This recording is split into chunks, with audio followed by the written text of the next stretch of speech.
Абайлаңыз, Кыргызстанда жаш балдар арасында сасык тумоо күч алып жатат. Биз азыр учурда Ош облустук балдар ооруканасында турабыз. Өзүңүздөр көрүп тургандай, мында бейтаптардын саны көп, аны менен катар кезек күтүүлөр дагы орун алып жатат. Грипп болуп атат. Температура кече дагы келип кеткенбиз. Температура 39-дан түшпөй атат. Анан бүгүн эртең менен мурду канап келсек, ушу атаң аренең бар болсо, билбейм, каягына барабыз, уяк барсаң очур. Азыр келсек, daha место жоқ деп ызычы болду. Өчүрүп алалы десек 60-чы өчүрүткен. Азыр жарым саат алдында Судырайга кармап, направление менен келдик да, өзүбүздүн поликлиникада. Келсек, өчүрүп алгыла деп 60-чы, 65-чи өчүрүп болду.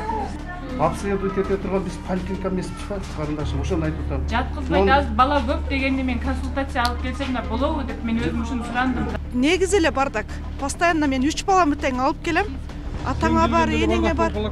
Сенен башкаларга жакшы эле болот. Мен эле эмес, бардыгы эле ошентип безилдешет, байке. Бардыгы эле ошондой безилдешет. Мен азыр бүгүн келдим, азыр келдим. Олар обследование кылып көрүш керек. Болбосо бизге жөнөтүш керек. Больница резина эмес да.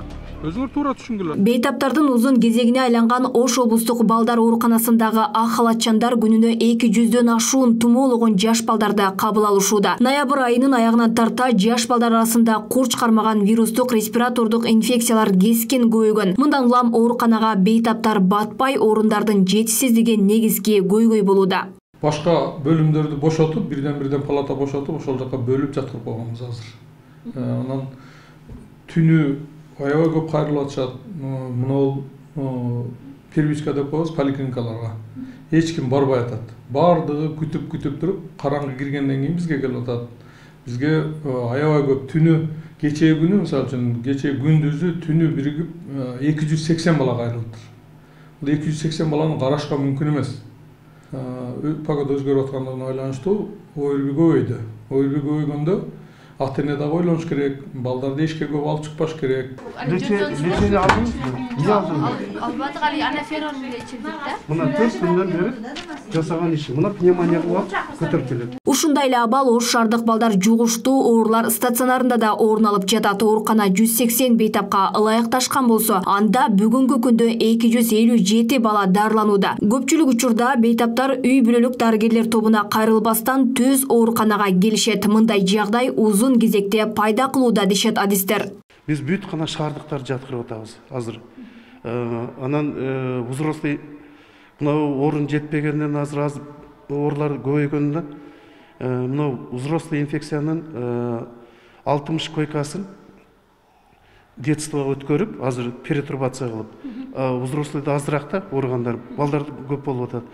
Ошонун койкасына бүт жана балдарды жаткырып атабыз да, мына азыр бүт бокста балдар жатат, бар жагы күнүгө 130-дан 150-ге чейин оору кабыл алып атабыз. Консультация кылып атабыз. Ошонун 50-60-ы жатып атат бир суткада. 100дөн ашыгын жөн эле кеңеш берип, көрүп, назначение кылып кетирип атабыз. Күз-кыш айларында сасык тумоо жана өпкөгө суук тиүү күчөп, жугуштуу ооруларды жуктуруп алгандардын саны артат. Дарыгерлердин айтымында бейтаптар көпчүлүк учурда оору өтүшүп кеткенден кийин гана ооруканага кайрылышат. Мында дарыланып жаткан Чыныгүл Кылымшаева 4 жаштагы небереси тумоолоп бейтапканага кайрылган. Температура болуп түгүн мененчи. Эртең менен келсек эле көрөлү сразу жаткырышты. Кайта бир күн карайлык депчи. Азыр эми жакшы мына температурасы түшүп, температурасы уктап калды. Балдар арасында сасык тумоо менен курч респиратордук вирустук инфекциянын өсүшүнө акыркы учурда аба ырайынын кескен өзгөрүшү да себеп болууда. Балдардагы жана чоңдордогу сасык тумоонун алдын алуу үчүн дарыгерлер гигиеналык эрежелерди сактоону, бет кап кийип жүрүүнү, эл көп чогулган жерлерге барбай сасык тумоого каршы эмдөөнү сунуштайт. Алмагүл Эркебай кызы, Жылдыз Кадырбаева, Ош ТВ.